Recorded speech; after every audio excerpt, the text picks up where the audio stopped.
አሁን ወደ ክቡር አባታችን መላከ መንክራት የሚጣፍጠው አጥንትን የሚያለመልመው ብዛት አይሙ ፈድፋደ ዘያጸልል አይጽምተ ይላል።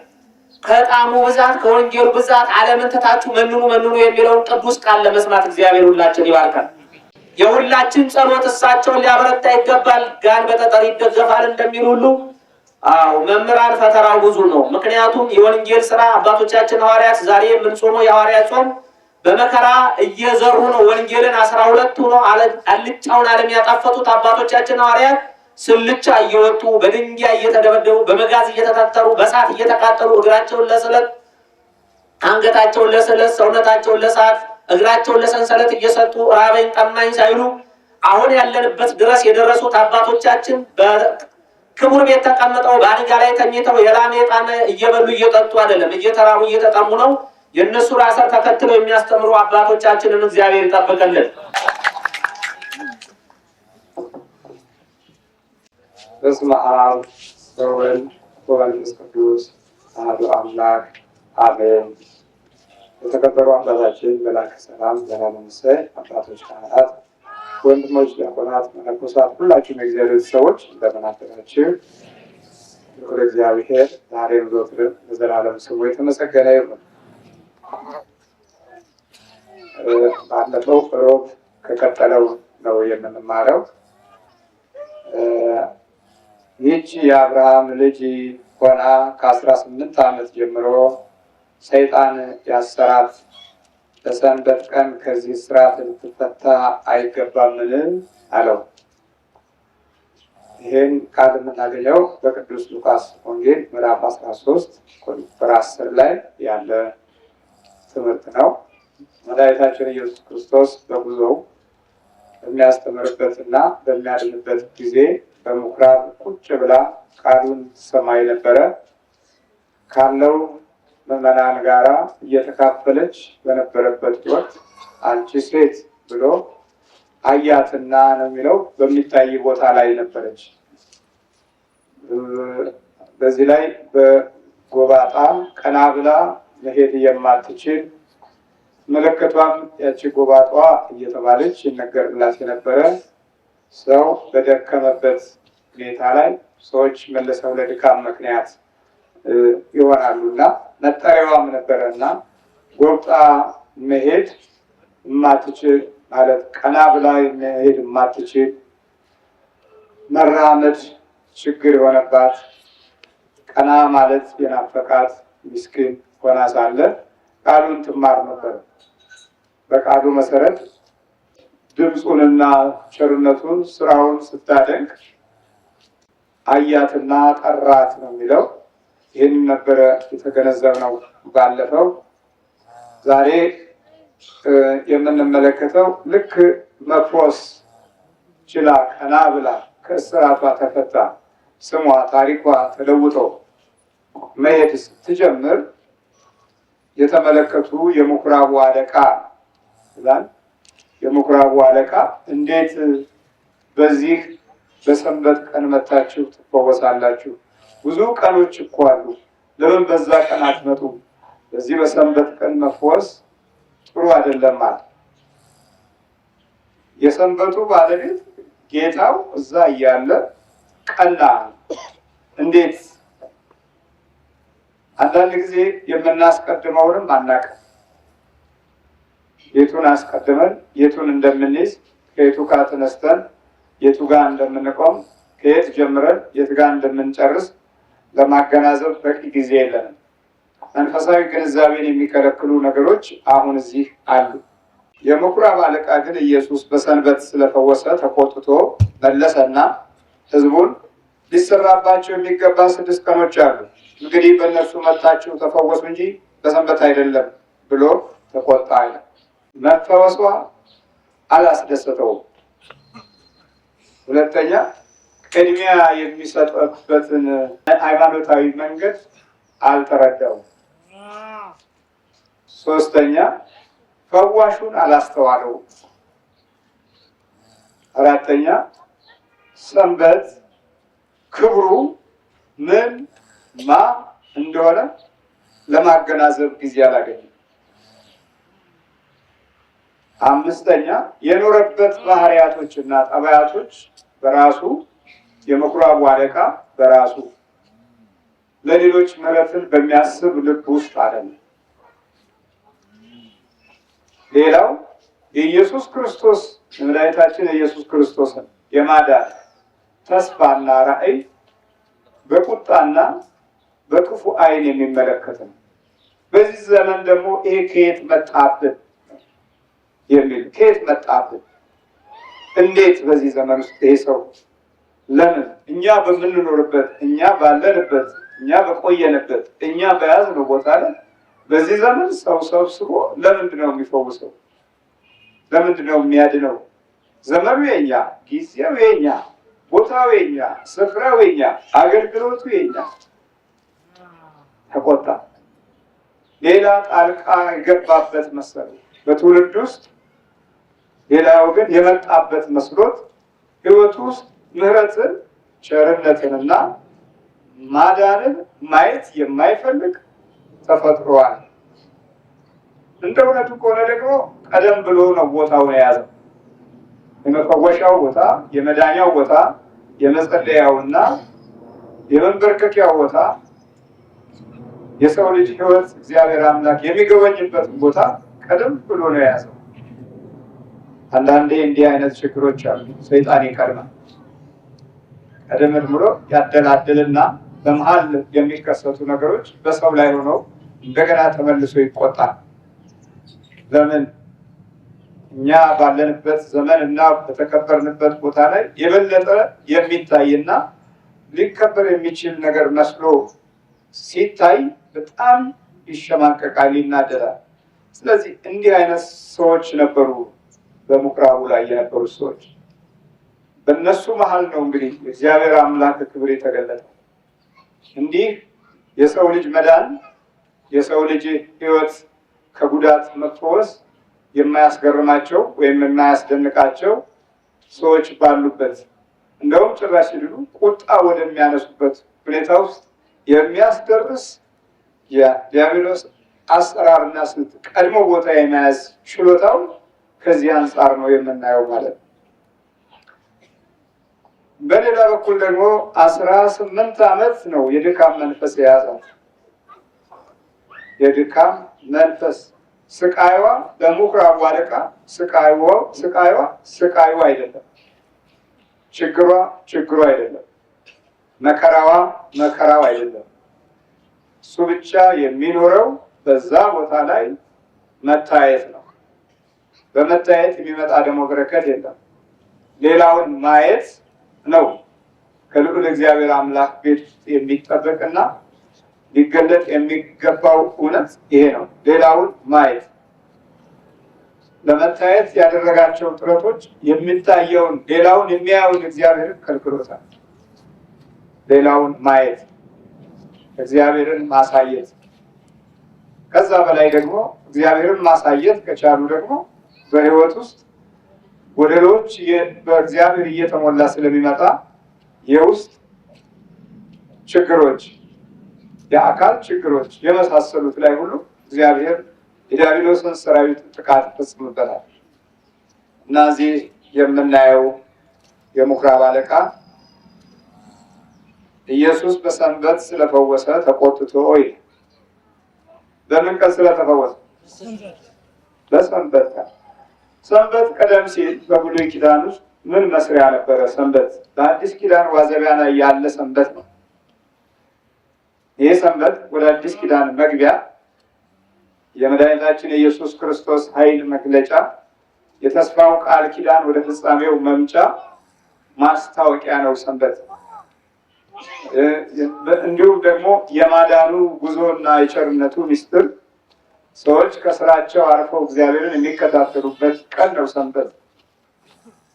ሰንበት በብሉይ ኪዳን ሲገለጥ የታመመ መጠየቂያ፣ የተቸገረ ማያ እና የአምልኮት መንፈሳዊ ቅድስና ስራ መስሪያ፣ እግዚአብሔርን ማመስገኛ፣ እንዲሁም ደግሞ በግል ሕይወት ውስጥ ደክሞ ጉልበቱን፣ አእምሮን፣ ሕሊናውን የሚያድስበት የሚያርፍበት የእረፍት ቀን ነው ሰንበት።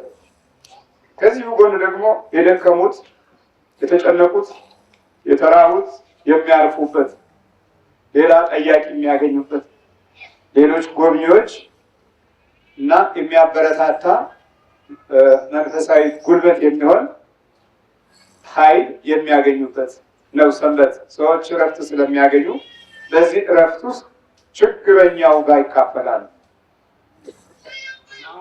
ግማሹን ጊዜ ለራሳቸው፣ ግማሹን ጊዜ ለሌላው በረከት ያውሉታል ማለት ነው።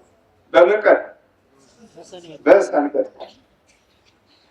እግዚአብሔርንም ያመሰግናሉ። ረጋ ብለው ደግሞ ሰዓቱን፣ ጊዜውን፣ ኑሯቸውን፣ ድካማቸውን፣ የሰሩትን ያከናውኑትን የሚያመዛዝኑበት ነው ሰንበት። የእግዚአብሔር በረከትንም እግረ መንገዱን የሚያዩበት ነው ሰንበት። ስለዚህ ጥሩ የህሊና እረፍት የሚገኝበት ነው ሰንበት። ልክ በዚህ ሰንበት ደግሞ መድኃኒታችን ኢየሱስ ክርስቶስ ይህችን ምስኪን አገኛል። በሌላው ቀን አትገኝም። በዕለት ኑሮ ውስጥ ያለው ነገር ስለሚያኳትናት ያችን ዕለት ኑሯን አሟልታ በዕለተ ሰንበት በምኩራብ ቃሉን ከሚሰሙ ሰዎች ጋር ተሰበሰበች። እርሱም ብዙ ካስተማረ በኋላ አያትና ተፈውሰሻል። ሰንበት ለምን ዋለ ማለት ነው? ለፈውስ ዋለ ማለት ነው። ልክ ዛሬ ቅዳሜ የእስራኤላውያን የብሉይ ኪዳን የመጀመሪያው ሰንበት ነው። ቅዳሜ የመጀመሪያ ሰንበት በመሆን ይታወቃል። ዕለተ እሑድ በአዲስ ኪዳን መድኃኒታችን ኢየሱስ ክርስቶስ ሞትን ሰብሮ የተነሳበት ስለሆነ ሁለተኛ ሰንበት ታክሎ ነው። እሑድ የመድኃኒታችን ኢየሱስ ክርስቶስ ትንሣኤን ምክንያት በማድረግ በተነሳበት ቀን ይህንን የቅዳሜውን ሰንበት የብሉይ ኪዳን ሰንበት ቅዳሜ፣ የአዲስ ኪዳን ሰንበት እሑድ እንዲሆን አባቶቻችን ደንግገውት ነው ማለት ነው። ስለዚህ እሑድ የትንሣኤው ምስራች የተሰበከበት ሰንበት ነው። የብሉይ ኪዳን ዋናው ሰንበት ግን ማን ነው ማለት ነው? ቅዳሜ። የኃጢአት ስርየት የሚደረገርበት ንስሐ እና እንዲሁም የበደል ክንድ የሚወገድበት የእግዚአብሔርን ቃል የሚሰሙበት የሚያመሰግኑበት እና የአምልኮት ስራ የሚገልጡበት በመጀመሪያ ቅዳሜ ነበረ ማለት ነው። ስለዚህ የቅዳሜን ለብሉይ ኪዳን ማስታወሻ የብሉይ ኪዳን የሕይወት ጉዞ መግለጫ ከመሆኑ ጋር ተያይዞ ቅዳሜ የብሉይ ኪዳን ቃል፣ እሑድ የትንሣኤው የቅዱስ ወንጌል ቃል ከመሆኑ ጋር ተያይዞ ሰንበትን ማክበር እንድንችል ደነገጉልን። በፊት አንድ ነበረ፣ አሁን ሁለት ሰንበት አለ ማለት። እነዚህ ሁለት ሰንበቶች የተጨመሩልን የኑሯችንን ወይም የስራችንን ሁኔታ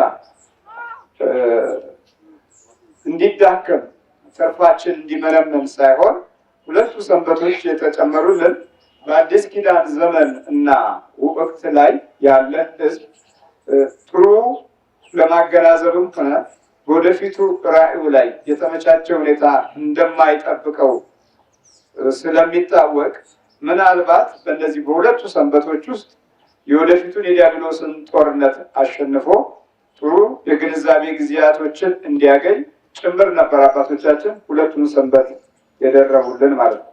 አንዱን ሰንበት ከትንሣኤው ጋር አያይዘው እንዳይረሳና እንዳይዘነጋ።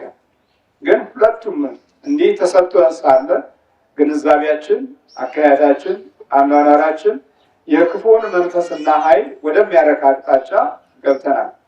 በዕለተ ሰንበት ብዙ ሰዎች ከሚሰክሩበት ክፍል አንዱ ቅዳሜ ጀምሮ ወይም ቅዳሜ ከሰዓት በኋላ ጀምሮ ሌላው ጊዜ እንዳትቀምሱ ተብለው እየታገዱ ይመስላሉ። ቅዳሜ ከሰዓት ጀምሮ አንዳንዴም አርብ ከሰዓት ጀምሮ ብዙ የስካር መንፈስና ሱሶች የሚከናወኑበት ይሆናል ማለት ነው። አካባቢው ካልተመቸ ሌላ ሀገር ቀይረው ወጥተው ብዙ ኢኮኖሚ አባክነው ብዙ ችግሮችን በራሳቸው ላይ ፈጥረው በጤንነታቸውም ላይ ጭምር ሳይቀር ጉዳት ደርሶባቸው እሑድ ከሰዓት በኋላ የሚመለሱ ጥቂቶች አይደሉም። ዲያብሎስ በእያንዳንዷ የአዲስ ኪዳንና የብሉይ ኪዳን አካሄድ ላይ ስራውን በስፋት ሲያከናውን ነው የምናየው እና እዚህ ጋር ያለው የብሉይ ኪዳን ግንዛቤ ስናይ ታዲያ አንዳንድ ነገሮች እየተተዉ ተመጥተዋል። በብሉይ ኪዳን ቸርነት ማድረግ፣ ችግረኛውን ማሰብ፣ የወደቀውን ማንሳት፣ የተራበውን ማምላት፣ የተጨነቀውን ማጽናናት የብሉይ ኪዳን የእግዚአብሔር ሕዝብ ታላቅ ሁኔታ ሆኖ ሳለ የምኩራቡ አለቃ የሚናገረው ግን ከዛ ከብሉይ ኪዳን መንፈሳዊ ምሪት ጋር የተያያዘ አይደለም። ምንድን ነው የሚለው? እንዴ አለ የምኩራቡ አለቃ ኢየሱስ በሰንበት ስለፈወሰ ተቆጥቶ አለ። አልተያያዘም። አሁን በያዘው ቦታ ባለ ኃላፊነት ድርሻ እንዲሁም እግዚአብሔር በሰጠው ወንበርና አኗኗር ውስጥ እንዲሁም በምስጋናና በጸሎት ስፍራ ዋናው ባለቤቱም በዚሁ ደግሞ መጥቶ እያለ የተገነዘበው ጉዳይ ለየት ባለ መንገድ ነው። ተቆጥቶ አለ። እስቲ እንግዲህ አስቡት፣ የታመመ ሲፈወስ መቆጣት። ይሄ ነገር ከእሷ የወጣው ሰይጣን ዞሮ ለመቃወም ያደረገው እንደሆነ እንገነዘባለን። ምንጊዜም የደህንነት ስራ በሚሰራበት ጊዜ በጣም በሚገርም ሁኔታ ውስጣችን አላስፈላጊ በሆነው በሚጠቅመንና ራሳችንን በደህንነት ውስጥ በሚያቆመን ነገር ላይ ያለን ግንዛቤ በተሳሳተ አቅጣጫ እንድናስብ የሚያደርገን ኃይል በጣም ፈጣን ነው። አይጠበቅም ይሄ ነገር። አንዳንዴ የማይጠበቁ ሁኔታዎችን እናያለን። ስለዚህ አሁን በዚህ ጊዜ መድኃኒታችን ኢየሱስ ክርስቶስን የሚከተሉ እንዲሁም የተፈወሰችዋ ሴት ሁሉ ሳይቀር ትኩር ብላ የምታየው ማንን ይመስላችኋል? አይ የተቆጣውን ካህን ነው። ምን ማለት ነው? አሁን መሰናክል ሆነ ማለት ነው። ለተፈወሰችው መሰናክል፣ መድኃኒታችን ኢየሱስ ክርስቶስንም ለተከተሉት መሰናክል፣ በተጨማሪ ደግሞ ለራሱ ለአምላካችንም እንኳን እጅግ በጣም ይሄ ቃል በራሱ እዚህ መጽሐፍ ቅዱስ ውስጥ እንዲህ መቀመጡ የሰውን ማንነትና ቀድሞ ቦታ በመያዝ ሁኔታ ላይ ያሉ ቀድሞው ክርስቲያን ሆነው በሚተኩት ልጆች በሕይወት ውስጥ ሊያስቀምጡት የሚችሉት አርአያነት ላይ ያለውን ነገር ያስገነዝበናል። ተቆጥቶ ሰው ሲድን ቁጣ ምንድን ነው? ይሄ ቅንነት ነው አይደለም? ለዛው 18 ዓመት ሙሉ በመናፍስት የድካም መንፈስ ተይዟል። እዚህ ላይ ደግሞ ሌላው የምንገነዘበው በመንፈሳዊ ሁኔታ አቅጣጫ ላይ ባሉ ነፃነቶች ውስጥ የምንፈጥራቸው ክፉ ባህሪያቶች በዓለም ከሚታዩት እና በዓለም ከሚገለጡት በላይ ጠጣርና እጅግ በጣም አመለኞች ነው። እግዚአብሔር በሰጠን ነፃነት ውስጥ ማንም ተቃዋሚ የለብንም፣ ከሳሽ የለብንም፣ ሰላይ የለብንም፣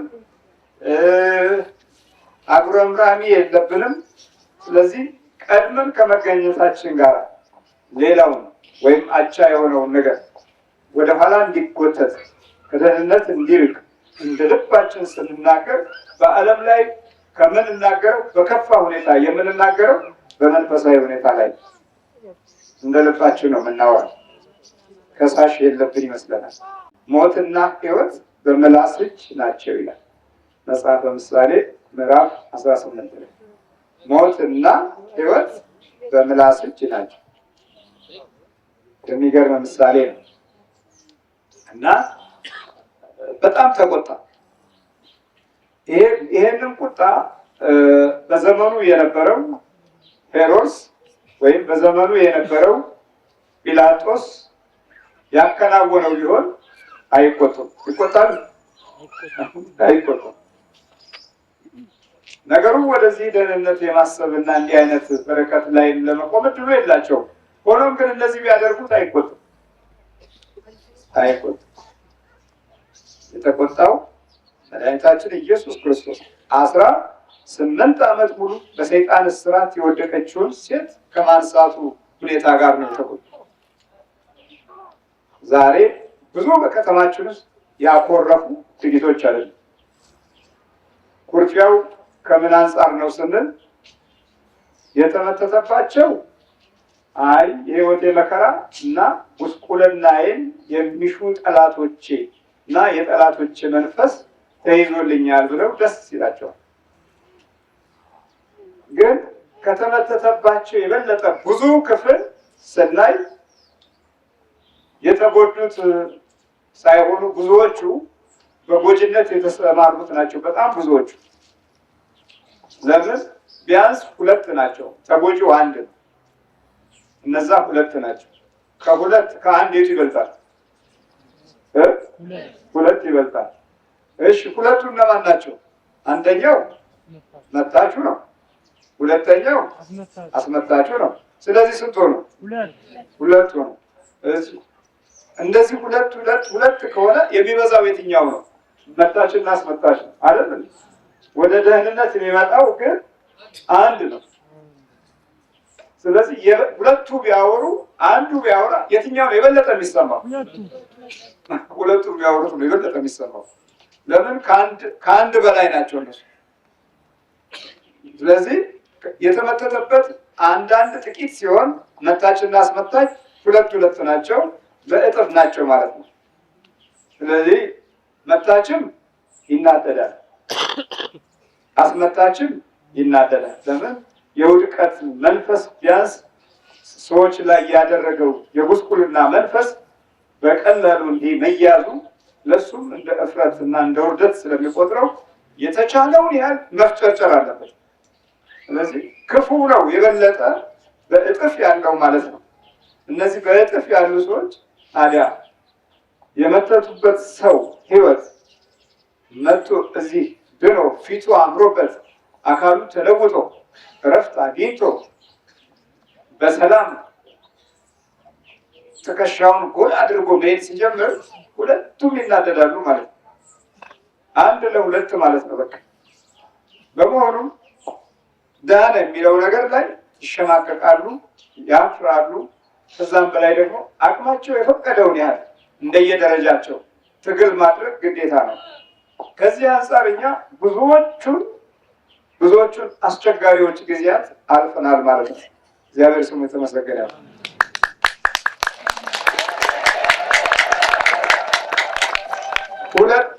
ሁለት ለአንድን አሸንፈናል ማለት ነው። ሁለት ለአንድን አንድን ሁለቱን አሸንፏል ማለት ነው። በመሀይል ነው ይሄ እግዚአብሔር ኃይል። እንግዲህ በእያንዳንዳችን ውስጥ ችግር የሚፈጥሩ ሰዎች ብዛታቸው የቱን ያህል ሰፊ እንደሆነ የምንገነዘበው በዚህ እውነት ነው ማለት ነው። በመሆኑም ተቆጣ ይላል። በጣም ተቆጣ። የሚናገራቸው ንግግሮች ደግሞ እንደ ታሪክ ሆነው በቅዱስ ወንጌል ላይ ተጽፈዋል። በታሪክነት ብቻ የሚቀመጥ ሳይሆን በእያንዳንዱ የእግዚአብሔር ስራ ላይ እንዲህ አይነት ችግሮች ሊመጡ እንደሚችሉ ነው የቅዱስ ቃሉና የወንጌሉ ብርሃን የሚያሳየው። የጌታ ስራ በተሰራ ጊዜ፣ የድካም መንፈስ በተያዘ ጊዜ እረፍት ሊሰጥ እንደማይችል እና እንደሚንቀሳቀስም እንድንማርበት ጭምር ነው። በሌሎች ቀኖች አሉና በዛ ቀን መታችሁ ተፈወሱ እንጂ አለ። ያኛው ቀንማ የስራና የኑሮ ቀን ነው፣ የእንጀራና የትርፍ ቀን ነው። በዛ ቀን ኑ አለ። በዛ ቀን ቢመጡ ደግሞ ክሱ ሌላ ነው። ዕለተ ሰንበትን መፈወሻ ያደረገው አንደኛ በዚህ ጊዜ ሰዎች ሰንበትን ያቋታል። ለምን ምን ማድረግ እንዳለባቸው፣ በምን ጊዜ በምን ሰዓት በእግዚአብሔር አምላክ ደጅ በምኩራብ እንደሚገኙ ሰንበትን ያቋታል። ጌታም የሰንበቱ ባለቤት መጥቶ በዚሁ ጊዜ ነው በሰንበት የተገኘው። ስለዚህ በዛ ቀን ነው እንጂ ይሄማ ልክ አይደለም ማለት። እሺ በኋላ እሱ ደግሞ መልስ ሲሰጥ ጌታም መልሶ ይላል። ሁሉ ጊዜ በዚህ መጽሐፍ ቅዱስ ውስጥ በተለይም በወንጌል በአራት ወንጌሎች ውስጥ መልሶ መልሶ መልሶ መልሶ የሚል ይላል። ሁሌ ይመልሳል ማለት ነው። ለሰዎች ይመልስላቸዋል፣ ለመሪዎች ይመልስላቸዋል፣ ለደቀ መዛሙርቱ ጥያቄ ይመልስላቸዋል። መልስ ከማን ነው ማለት ነው? ከእግዚአብሔር። መልስ ከሰው ብቻ አይደለበት፣ መልስ ከእግዚአብሔር። ይሄን መመለስ የመልስ ምላሽ ለመስጠት በስጋ ተገለጠ። ስለዚህ መልሶ እናንተ ግብዞች፣ የመጀመሪያው ቃሉ ምንድን ነው? ግብዝነት። በአንድ ክርስቲያን ባህሪ ውስጥ ይሄን እንዲተከል በብሉይ ኪዳን የፈተነ መንፈስ ዛሬም አለ። በብሉይ ኪዳን የግብዝነትን ኃይል ያስቀመጠ የዲያብሎስ ሀሳብና ጎዳና ዛሬም አለ። እናንተ ግብዞች። እንደውም ቃሉ የሚገርም ነው። በደንብ ስታስተውሉ አንተ የምኩራቡ አለቃ አንተ ግብዝ አይደለም ያለው፣ እናንተ ግብዞች። ብዙ ናቸው ማለት ነው።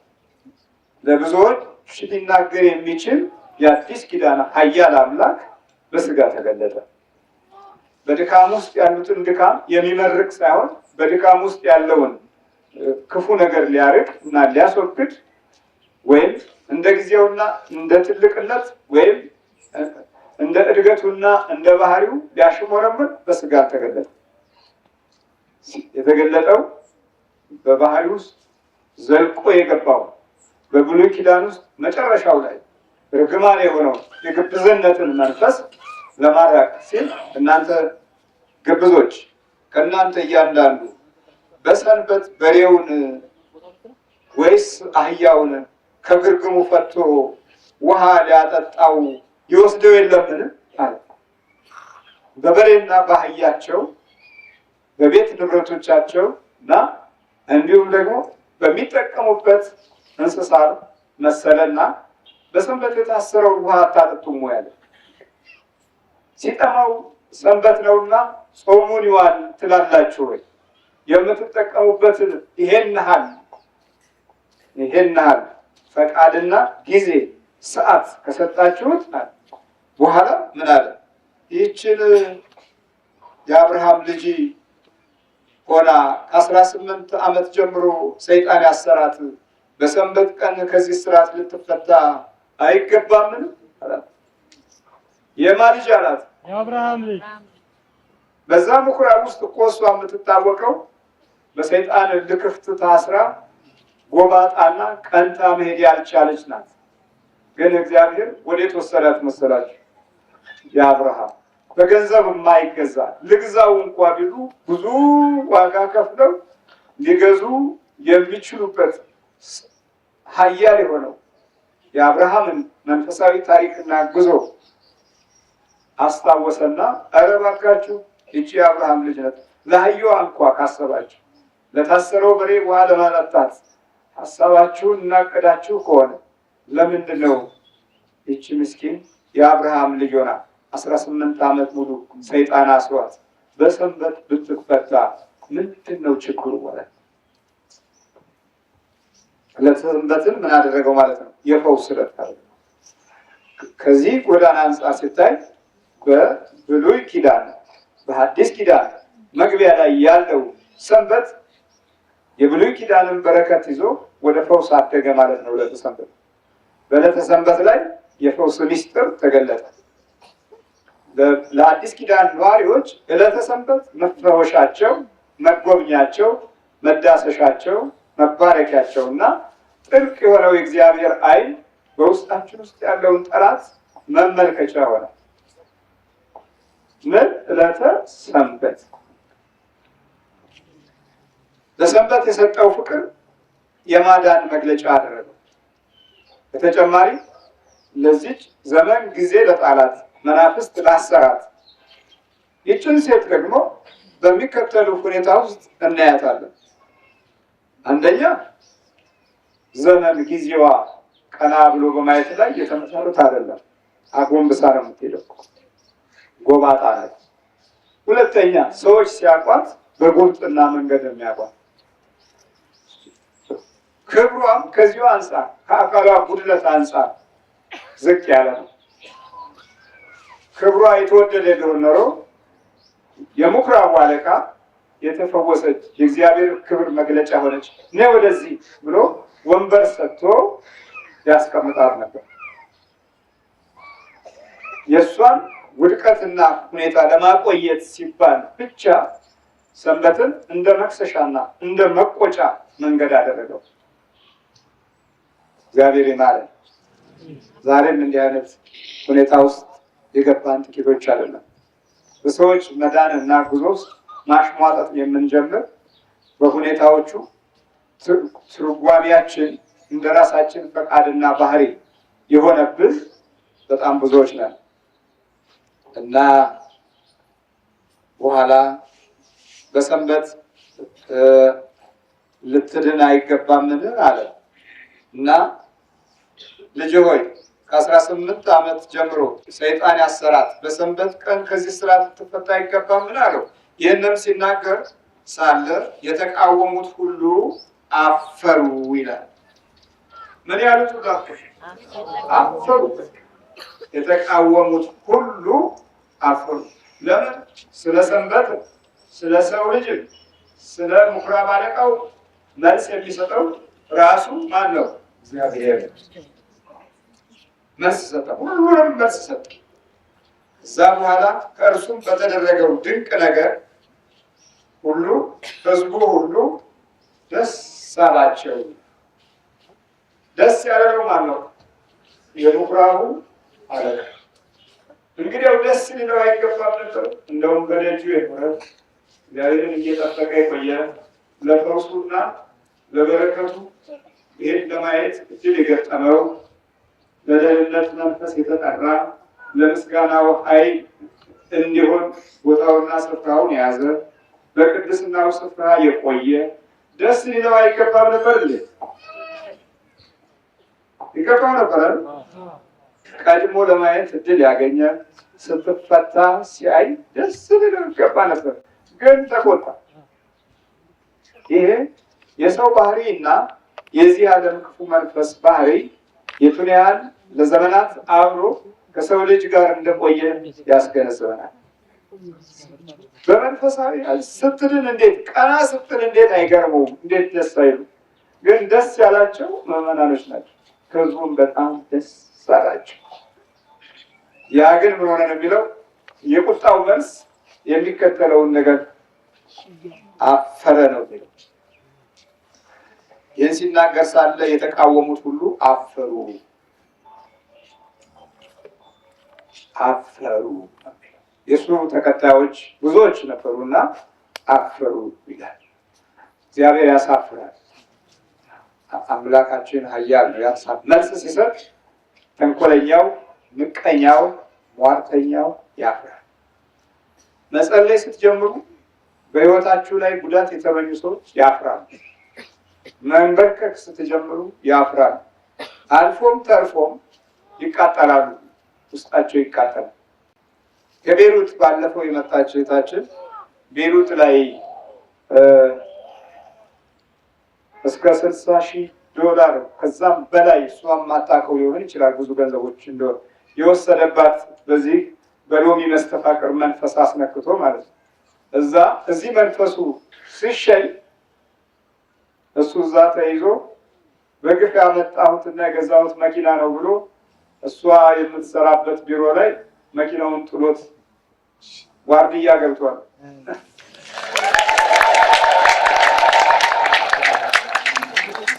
በዋርድያ ተይዟል ማለት ነው። ይኸውላችሁ እንዲህ ነው። የት አለሽ ልጅቷ አለሽ?